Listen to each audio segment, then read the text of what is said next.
bem-vindos ao canal Software Mental. Eu sou Luciano Vicenzi e esta é a série Reflexões, um espaço nesse canal para um bate-papo entre eu e você sobre as bases e aplicações do Mindset da Abundância no século XXI. Este canal conta com patrocínio e apoio técnico da Athena Media. O canal Software Mental conta com 2 séries de conteúdo, as entrevistas com convidados especiais e a série Reflexões, onde você é meu convidado. Você pode me ajudar a co-criar esta série enviando as suas perguntas para o e-mail luciano@softwaremental.com. Muito bem, hoje estamos no último episódio da série Autoestima, sua voz interna é sua amiga. Estamos aí nos 2 episódios anteriores, exploramos aí algumas características da autoestima, alguns equívocos existentes aí na interpretação do que seja autoestima, as bases dessa autoestima, como é que funciona. Hoje vamos conversar um pouquinho como melhorar, como trabalhar, como desenvolver mais autoestima e evitar algumas autossabotagens que normalmente as pessoas fazem e que acabam por comprometer justamente essa mesma autoestima que a gente está falando aqui. Tá bem? Uma questão fundamental, né, que a gente começou a aprofundar no nosso bate-papo no encontro passado, e que foi objeto de perguntas aqui também, é sobre os 2 jeitos da manifestação da baixa autoestima, ou da falta de autoestima, né? Estou pedindo para explorar um pouco mais isso, então vamos lá.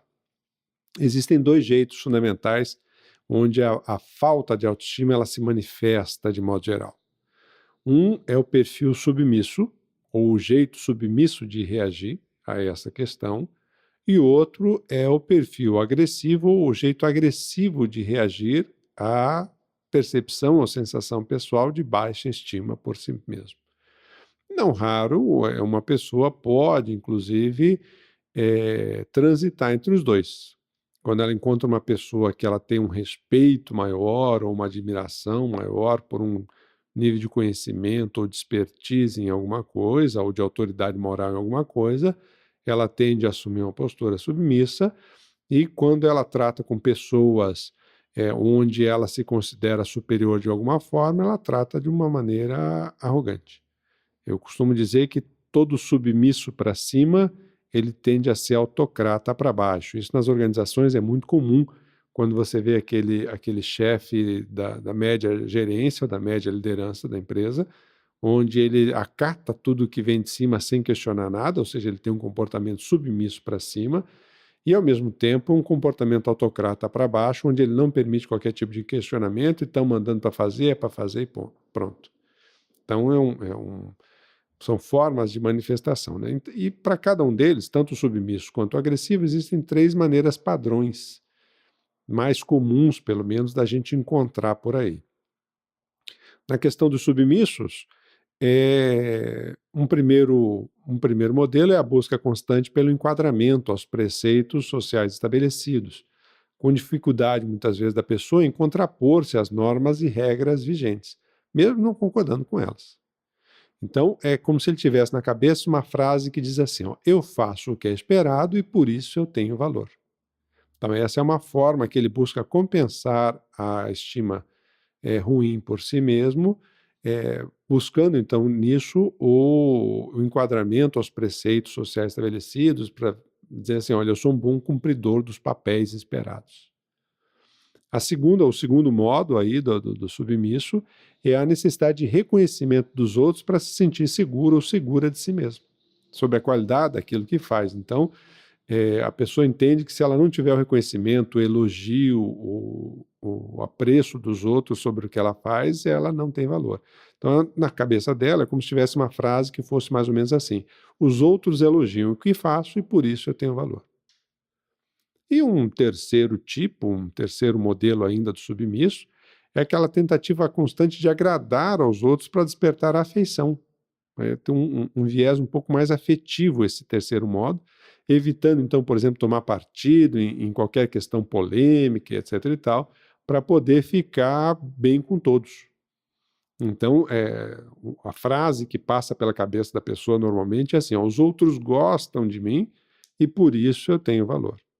Então, são os 3 modos mais comuns do comportamento submisso ou seja, quando a autoestima está desequilibrada para baixo, nesse caso aqui, e a pessoa então manifesta esses três modos aí: a busca constante pelo enquadramento aos preceitos sociais, a necessidade de reconhecimentos e elogios sobre as coisas que faz, e a tentativa de agradar os outros para que os outros gostem dela dessa forma. Do ponto de vista agressivo, então, também tem outros três modelos que são bastante comuns da gente encontrar quando há um desequilíbrio aí na autoestima, né?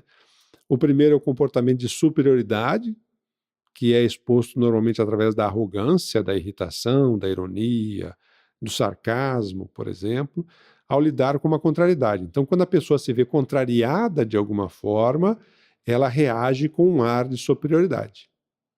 E ela se sente, então, por exemplo, mais capaz, muitas vezes utiliza dentro dessa condição aí uma certa arrogância do saber.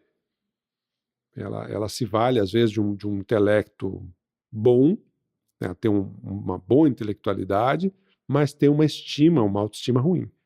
Então, nessa hora que ela se vê contrariada, ela entra aí com o processo da irritação, ou da ironia, ou do sarcasmo, como uma voz interna que dissesse assim: eu sou mais capaz do que os outros e por isso eu tenho valor. Eu sei mais do que eles e por isso eu tenho valor. Eu tenho mais conteúdo, eu tenho mais conhecimento, eu tenho mais expertise em alguma coisa e por isso é que eu tenho valor. Então ele se sente mais do que os outros. O comportamento agressivo, normalmente, ele é expresso justamente por essa predisposição a se sentir mais do que os outros. O segundo comportamento de superioridade é revelado muitas vezes pela tentativa de ajudar quem não pediu. A figura aí do salvador ou da salvadora da pátria, aí, ou seja, aquela pessoa que está sempre querendo ajudar os outros, mesmo que os outros não tenham pedido nada para ela. E muitas vezes, então, dentro desse contexto, não raro se sente aí injustiçado pela falta de reconhecimento, pois de tanto tentar ajudar, puxa, olha como é que a pessoa me retribui. E, no entanto, ela não esquece que é ela que está tentando forçar a barra para fazer com que as coisas aconteçam do jeito dela, ou da forma como ela gostaria, ou alinhada com os objetivos que ela mesma tem. Então, nesse caso aí, a voz interna é mais ou menos como se assim: eu sou superior, mas eu sou uma pessoa boa, e eu sei lidar melhor com as coisas, e por isso é que eu tenho valor.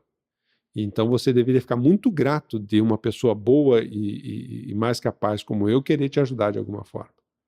E a indignação dela quando o outro não tem uma resposta ou um acolhimento positivo a essa tentativa de ajudar quem não pediu.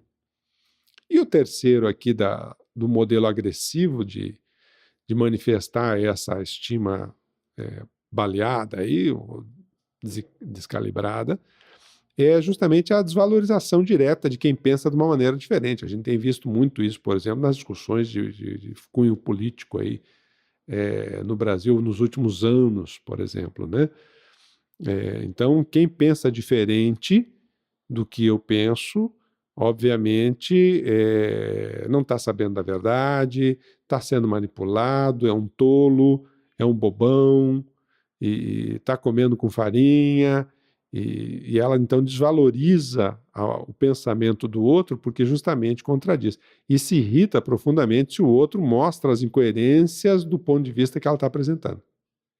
Na hora que uma outra pessoa começa a apontar os pontos falhos, as lacunas de coerência na ideia que ela defende, ela então aí normalmente se irrita e volta lá para o primeiro tipo, tá certo? Mas muitas vezes ela usa essa desvalorização do outro visando justamente reduzir o valor do outro, ou o valor dos argumentos que o outro apresenta, para não precisar ter que considerar a validade do que o outro está falando, a coerência do que o outro está falando, não. Então, a voz interna nesse caso é: eu sou mais inteligente do que os outros e por isso eu tenho valor. O que nenhum desses 6 tipos que eu descrevi aqui, os 3 submissos e os 3 agressivos, não percebem, é que todos esses comportamentos são formas de se buscar desviar a atenção para o problema de sentir-se menos de alguma forma. Então, em todos esses casos, o indivíduo com baixa autoestima, ele está se sentindo menos de alguma forma. Uns reagem, então, com submissão, ou seja, cedendo ao que os outros acham, e outros se irritam profundamente por não se sentir com o devido valor. E aí reage agressivamente a isso. Mas são duas facetas justamente desse próprio desequilíbrio aí da autoestima em si, né? Como é que a gente pode, então, começar a trabalhar para melhorar essa autoestima? Como é que a gente pode começar? Que tipo de coisa eu tenho que ficar atento? Eu tenho que estar mais ligado, eu tenho que estar mais esperto para poder trabalhar e melhorar a minha autoestima, né? Em primeiro lugar, entender que essa forma de pensar que eu acabei de escrever aqui sobre si mesmo é apenas um viés momentâneo, ligado a algum fator de referência externo, alguma idealização, algum processo estereotipado do que seja bom ou não. E então acaba sendo uma ilusão, né? Ou o que a gente chama aí de uma crença limitante. Essa crença limitante, essa forma de pensar, ela é uma crença que ela pode ser reformulada, ela pode ser substituída por uma outra maneira de pensar que não coloque o indivíduo justamente nesse viés de ou eu não sei nada ou eu tenho que dominar tudo, ou eu cedo totalmente ou eu passo por cima. E não precisa fazer, não precisa ter essa dualidade, não precisa agir com essa dualidade. Não é matar ou morrer. Não, há opções, há alternativas, há outras formas da gente ver a nossa própria manifestação e as relações que a gente estabelece, seja com a família, seja na sociedade, seja no trabalho. Há outras maneiras da gente atuar, né? Um segundo aspecto fundamental é entender que esse movimento da autoestima é um movimento sempre de dentro para fora. Ninguém pode dar para você o que é auto. Então, se é autoestima, ninguém pode dar isso para você. Então, todo esse movimento sempre parte de você para fora. Eventualmente, você vai encontrar com pessoas que elas falam coisas que te motivam temporariamente. Mas se isso não encontrar eco dentro de você e isso não trouxer uma reformulação da sua forma de pensar e da sua atitude a partir dessa mudança da forma de pensar, não resolve nada. Então, o primeiro aspecto é que eu tenho que começar a trabalhar o tipo de juízo de valor que eu faço sobre as coisas e sobre mim mesmo. Se eu não mudar o tipo de juízo de valor que eu costumo fazer, o meu mecanismo mental para estabelecer o que é bom e o que é ruim, o que vale a pena e o que não vale, o que tem valor ou o que não tem valor, se eu não mudar esse meu mindset, se eu não mudar essa minha forma de pensar, eu vou ficar parado no mesmo lugar. Então, algumas coisas que ajudam, por exemplo, quando a gente evita aí, né? São os padrões idealizados de cultura, que alguém estabeleceu em algum momento, e que isso é arbitrado, e é arbitrado culturalmente. Se a gente vai analisar a história da humanidade aí, os hábitos sociais mudam constantemente, então saiba que essa forma que você está pensando, ela não é definitiva, ela não está escrita em pedra, ela se modifica o tempo inteiro conforme o andamento da humanidade, conforme a humanidade caminha e os padrões culturais caminham. Um outro aspecto também é que isso é formado por uma média de pessoas que normalmente tendem a defender um status quo, estão bem com o status quo assim estabelecido e querem defender que as coisas continuem desse jeito que para elas está confortável. Então, de novo, é arbitrado pelos interesses de alguém. Outro fator importante a evitar é essa luta constante que existe contra os próprios instintos. Nós temos instintos, esses instintos normalmente estão muito ligados à nossa forma de ser como ser humano, né? Nosso lado bicho, vamos dizer assim. E cada vez que eu não consigo ter atenção aos meus instintos, eu ou quero passar por cima deles sem tentar entendê-los, sem exercer algum processo de reeducação, isso acaba dando problema. Instinto é aquela coisa que é básica mesmo, né, gente? Por exemplo, respirar é do nosso instinto, a gente não tem que pensar para fazer isso, certo? Se parar, morre. Dormir é do nosso instinto. Se você não dormir por um tempo, você vai ter problemas de saúde recorrentes e vai acabar morrendo. Alimentação é a mesma coisa. Comida é a mesma coisa. Dos nossos instintos fundamentais, o único que ele é mais manipulável e não causa a morte, e por isso se tornou aí o grande instrumento de dominação da humanidade de modo geral, é a sexualidade. A sexualidade é do instinto, essa questão de opção sexual aí, na verdade, não está correta essa expressão, é instinto que a pessoa manifesta, ora para um jeito, ora para outro jeito, mas é o instinto dela que manifesta a sexualidade dela de uma determinada forma, só que culturalmente isso sempre foi instrumento de manipulação, em torno do poder, em torno da política, em torno dos interesses de quem conduz a vida em sociedade, e que acaba, então, gerando uma série de culpas ou preocupações mais intensas aí das pessoas em querer atender determinados padrões ou quererem serem aceitas a todo custo pelas diferenças que têm. Isso acho que vale mais a pena a gente explorar um pouquinho mais aqui dentro desse processo aí da autoestima, da recuperação da autoestima, porque justamente eles funcionam muitas vezes como mecanismos de compensação. O que é um mecanismo de compensação? Não é bem o que você queria, não é bem o ideal, mas é um prêmio de consolação, né? Dá uma compensada, por uns dias aquilo melhora, e a pessoa vai tocando e vai vivendo. Não fica bem por muito tempo, mas vai tocando, ela acha que é assim mesmo que tem que ser, não tem jeito e por aí vai. Então isso são chamados mecanismos de compensação aí, também é conhecido isso aí por ganho secundário, ou seja, um ganho que não é o principal, que não é o mais importante, é um ganho que serve mais como um prêmio de consolação. Então vamos dar alguns exemplos aqui de mecanismos de compensação e que a gente tem que evitar para evitar justamente a autossabotagem da nossa autoestima. A questão dos instintos alimentares e as condições emocionais, hormonais relacionados ao instinto da alimentação e que causa impactos aí na estrutura do corpo. Então, às vezes a pessoa acaba tendo um corpo que destoa daquele padrão hollywoodiano, da Miss, etc e tal.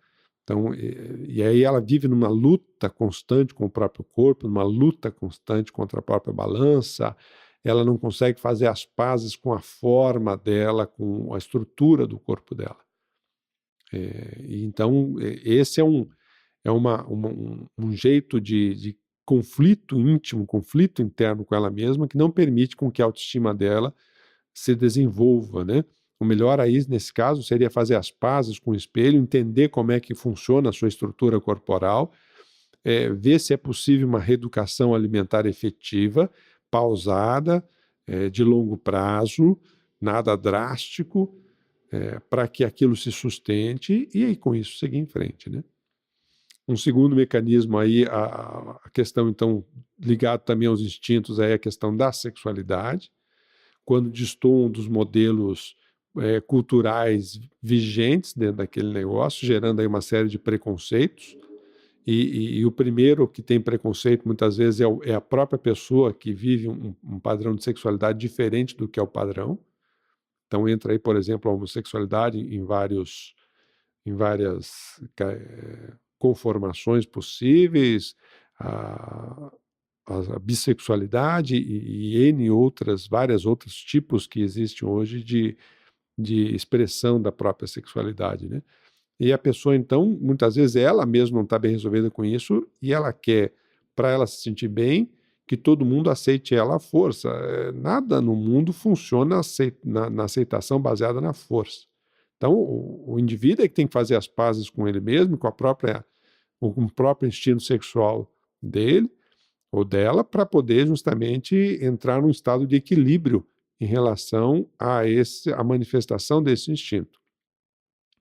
Então, o preconceito, ele, em primeiro lugar, ele tira o seu alimento de dentro de quem se diz vítima do mesmo. Não quer dizer que ele não haja esse preconceito social. Há o preconceito social, sem dúvida. Mas ele vai afetar muito mais a estima da pessoa se ela não está bem resolvida com ela mesma e com a própria sexualidade. Se ela estiver bem resolvida, ela dá uma banana para todo mundo. tá certo? Ela dá uma banana para todo mundo. Por quê? Porque ninguém paga as contas dela.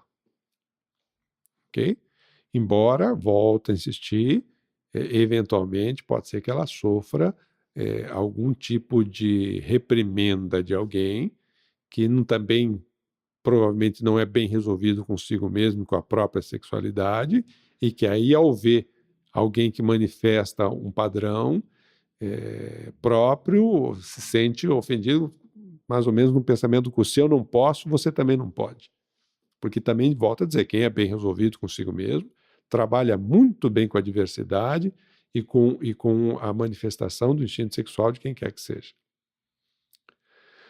Um terceiro mecanismo de autossabotagem em relação à autoestima é quando a pessoa erra e entra em culpa e fica mascando aquela culpa dias e dias, e tempos, e sem rever os mecanismos que levam ela a fazer aquilo, sem promover uma reeducação dos mecanismos que levam ela até aquele tipo de atitude e comportamento.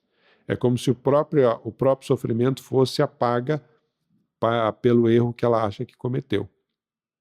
E isso vai continuar assim ad nauseam, até ficar enjoativo, saturado. Então, melhor é a gente fazer um processo de reeducação, entender as suas tendências, eventualmente as suas taras pessoais de qualquer natureza, e buscar entender como que isso te afeta, buscar a ajuda de um profissional, se for o caso, para fazer algum processo de reeducação que mude o seu comportamento e a sua atitude perante isso, e dessa forma possa ter um nível de melhor aceitação em relação a si mesmo. E por fim, uma máscara comum que às vezes se usa aí, que está ligada àquele tipo submisso de manifestação, que é o uso equivocado da chamada humildade, né? O uso da humildade como um disfarce para justificar a postura de coadjuvante da própria história, e que muitas vezes só serve para dar guarita para a fuga das responsabilidades pessoais pelos resultados que não são legais.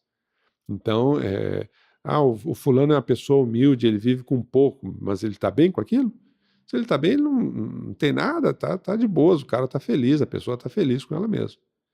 Mas se ela não está e se esconde no manto aí da humildade, isso aí é autotapiação, é uma autossabotagem e uma fuga do protagonismo da própria vida, tá certo? Toda vez que a gente quer alguma coisa, qualquer que seja, independente do objetivo que a gente tenha, isso normalmente é uma conquista. Essa conquista requer valorizar os progressos pessoais de educação ou de reeducação, né?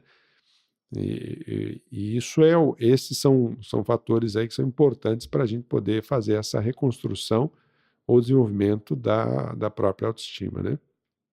São fatores aí que são essenciais dentro desse elemento. Então, algumas dicas finais aí, olha. Assumir-se como é fundamental. Entenda os seus instintos, entenda como é que você funciona, entenda a fonte dos seus equívocos, aquilo que você acha que não é desejável. Busque ajuda para isso, se for o caso, mas entenda, aceite, reeduque, para você poder se sentir bem consigo mesmo. Identifique, um passo fundamental, então, é você identificar os seus mecanismos pessoais de compensação, como é que você compensa a sua autoestima, que tipo de historinha você conta para você, e aí tem os mecanismos aí, então, individuais, por exemplo, a pessoa que se isola, ela entra na caverna, a pessoa que busca uma overdose emocional aí pelo excesso de adrenalina, o risco da morte, a pessoa que se afoga na comida, no álcool, algum tipo de droga, são mecanismos também de compensação individual que se busca, né? E os grupais, às vezes a extorsão de carícias, ou seja, aquela pessoa que fica fazendo chantagem emocional para que os outros cuidem dela ou tratem ela do jeito que ela gostaria. Às vezes fica se depreciando ou se autodepreciando para que os outros elogiem, então ela sempre se diminui para que alguém diga, não, imagina, você é ótimo, ou você é ótima, e assim vai. As tentativas excessivas de agradar aos outros esperando reconhecimento, as reclamações agressivas, reivindicando aí a valorização pessoal, o excesso de exposição, por exemplo, nas mídias sociais para angariar likes. Esses são mecanismos de compensação. Identifique aí os seus mecanismos de compensação e vamos fazer um trabalho aí de reeducação para que a gente possa, com isso, fortalecer a sua autoestima e poder abrir mão desse tipo de situação aí, tá certo? E para aquelas pessoas que ficam angariando culpa, refaça a sua relação com os erros do passado. Busque compreender o contexto, o tempo, o seu momento, a medida da sua maturidade na época, como é que você vê as coisas hoje, como você faria hoje em relação àquilo, e siga em frente, tá certo? Conforme aí aos seus objetivos, aos seus interesses. Nada de ideal, faça o possível, mas faça alguma coisa. Sem atitude, a gente não muda nada. Beleza? Então, estamos aí fechando a nossa série de reflexões com o tema autoestima. O que eu falaria para vocês é que o investimento na autoestima vale a pena, traz um bem-estar muito grande, traz um equilíbrio e uma paz muito maior para as nossas relações, mais leveza nas nossas relações, nos nossos compromissos, e sobra muito mais energia para a gente colocar nos nossos objetivos aí, tá bem? Próximo tema da nossa série Reflexões é o tema da coragem. Vamos abordar aí como funciona a coragem, então, a partir dessa nossa autoestima, e como é que a gente pode qualificar essa coragem para a tomada de decisão, para enfrentar os desafios, as portas fechadas que a vida nos traz e por aí vai, tá bem? Mande aí as suas questões para o e-mail luciano@softwaremental.com e a gente vai conversando, minha gente. Um abraço e até o próximo episódio.